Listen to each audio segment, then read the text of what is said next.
Bonsoir et bienvenue, vous êtes sur Gabon 24. Parler du secteur de la pêche, c'est parler de la création des richesses, parler de la lutte contre la pauvreté, mais également de la création d'emplois. C'est surtout parler de l'autosuffisance alimentaire. Sur notre plateau, nous recevons Pulchéri Maganga, vous êtes directeur des pêches, bienvenue sur Gabon 24. Merci. Alors nous vous recevons dans le cadre de la tenue à Port-Gentil, la capitale économique du pays, du forum sur l'industrialisation de la filière thonière. Avant de poursuivre, déjà nous dire c'est quoi les missions, le rôle de votre direction? De façon générale, la direction des pêches a pour vocation de contribuer à la sécurité alimentaire, mais en veillant à ce que toutes les activités se fassent dans un cadre de gestion durable. Voilà.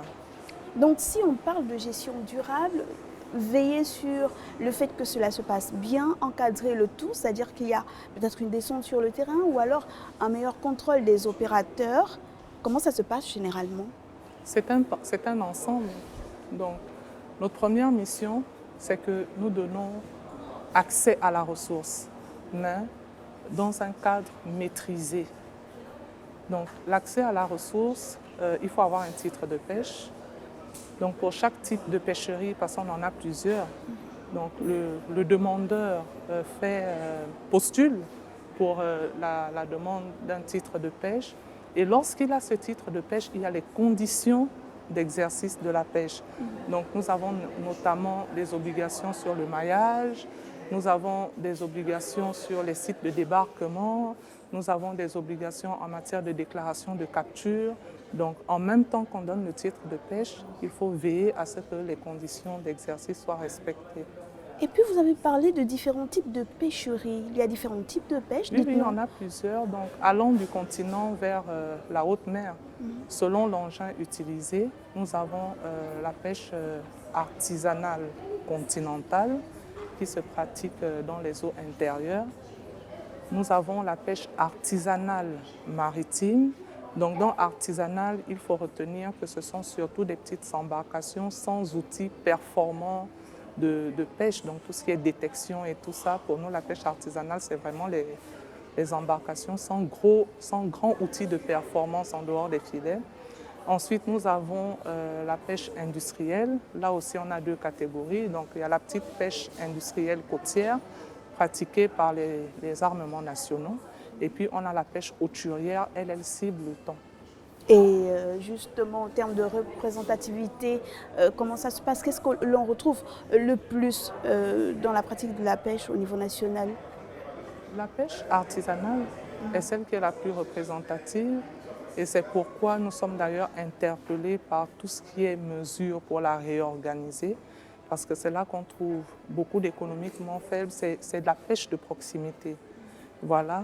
En plus, ensuite, pour l'industrialisation, on tend maintenant vers l'exploitation de la filière thonière pour diversifier l'économie. Mais quand on regarde la première pêche en termes de représentativité nationale, c'est la pêche artisanale. Quand on parle de la pêche, justement du secteur de la filière thonière, on a l'impression tout de suite qu'on parle de la pêche industrielle. Vous êtes en train de nous dire que même les pêcheurs artisanaux pêchent du thon, c'est ça? Oui, parce que en fait, le thon, si on reste sur l'espèce, ce sont des espèces migratrices. Donc on a des grands thons qui transitent par nos eaux. Ça, c'est vraiment la cible de la pêche hauturière, donc des thoniers.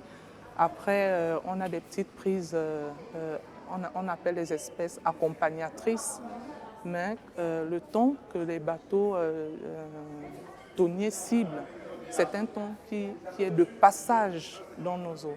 Maintenant, nous-mêmes, parce que la notion du thon, c'est pas que les grands thons hauturiers. Donc, on a aussi des petits thonidés, mais qui sont accessibles à notre pêcherie. Donc, vous connaissez le maquereau commun qu'on fume, etc. On a énormément de ressources. Énormément de ressources. La ressource hauturière, on est en train de la redécouvrir.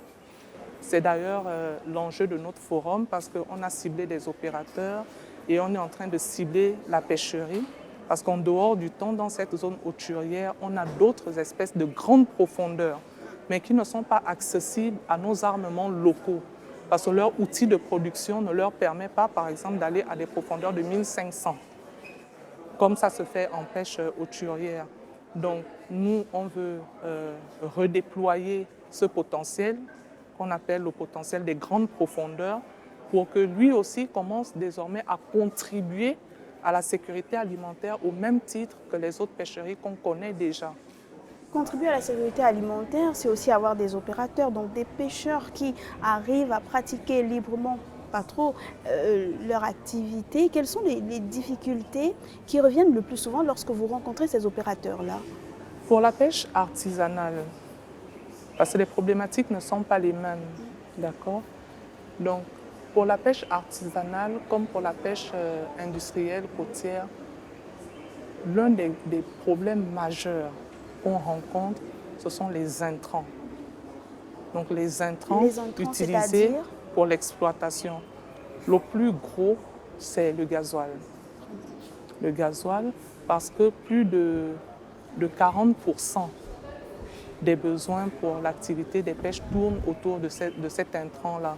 Donc, il faut qu'on ait des mesures d'accompagnement, développer des facilités pour pouvoir mieux déployer cette pêcherie. Je vous donne un exemple, la pêche industrielle côtière, par exemple. Nous sommes en cessation d'activité depuis plus de 4 mois parce qu'on a une hausse flagrante du prix du carburant. Okay? Donc, ce n'est pas directement lié à la pêche, mais vu que la pêche, c'est la sécurité alimentaire, nous avons initié des actions pour que le gouvernement nous appuie pour réduire un peu l'impact du coût du gasoil sur les activités de pêche.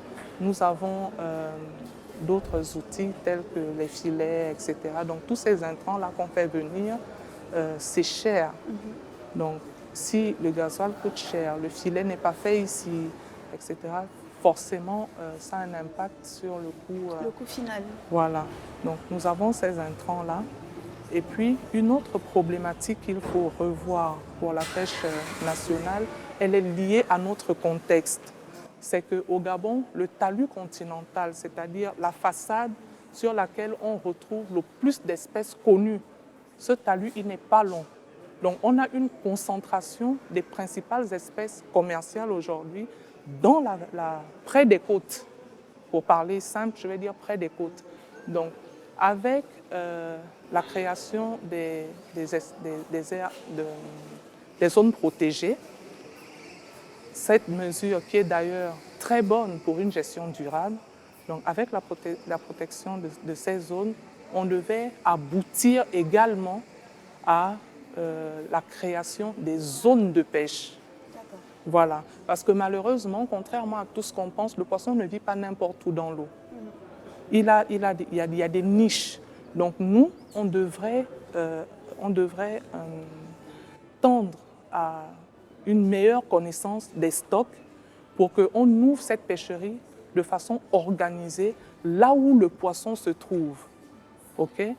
Donc c'est un challenge parce qu'il est de notre ressort de faire les évaluations. Et donc ces évaluations-là, au même titre que pour l'exploitation forestière ou que pour l'exploitation pétrolière, on ne fait pas un forage n'importe où. On fait des prospections, on sait que voilà. Bon, dès que nous aurons réorganisé tout ce qui est accès à la ressource avec les plans d'aménagement, etc., le deuxième challenge va être d'affiner le circuit de distribution. Qu'est-ce que j'entends par circuit de distribution? C'est qu'aujourd'hui, on a encore énormément de débarquements anarchiques. Donc, vous verrez que le Capal est vide, par exemple, mais ça ne signifie pas forcément qu'il n'y a pas de poissons. Mais c'est juste que comme ces circuits ne sont pas bien maîtrisés, on a des débarquements anarchiques et donc on ne capitalise pas les productions à l'endroit autorisé. Donc ça aussi, c'est un challenge. Il faut vraiment lutter contre ces débarquements anarchiques. On salue d'ailleurs les initiatives des plus hautes autorités parce que maintenant, on a la création des centres de pêche. C'est ça la vocation des centres de pêche. Des sites agréés pour la vente du poisson. Là, on maîtrise la qualité de ce qui est vendu, on maîtrise les productions, on maîtrise les prix. Très bien. Voilà. À côté de ça, il y a quand même qu'il faut toujours prendre l'exemple ailleurs. lors de ce forum, il y a eu des partages d'expériences. Le Gabon s'appuie sur quel type d'exemple pour développer son secteur de la pêche? Le Gabon est pionnier dans beaucoup de domaines. En matière de pêche, je dirais plutôt qu'est-ce que les autres ont à apprendre de nous. Parce que la vision aujourd'hui du chef de l'État, c'est une vision de conservation et de gestion durable de nos stocks. Nous, on participe à cette vision.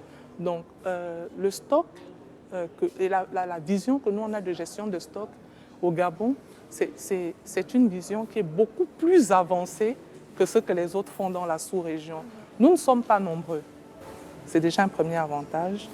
Le Gabon, c'est à peine une population de 2 millions d'habitants. On a 800 km de côte. Nous n'avons pas la vocation de piller nos ressources. C'est pourquoi on prend le temps de s'asseoir. On veut concevoir des plans d'aménagement. On veut un développement, une exploitation qui est en adéquation avec les mesures de gestion durable. Et justement, voilà. Est-ce que cette gestion durable des ressources halieutiques est bien saisie par les opérateurs pêcheurs? Est-ce qu'ils comprennent véritablement la nécessité de pêcher, mais pas trop? Je vais vous répondre en traduisant ce qu'ils nous disent régulièrement. Ils nous disent, mais madame, si les mesures de conservation sont bien respectées, on devrait avoir du poisson partout. Voilà, parce qu'en réalité, c'est ça la vocation. On fait de la conservation, c'est pour une meilleure disponibilité.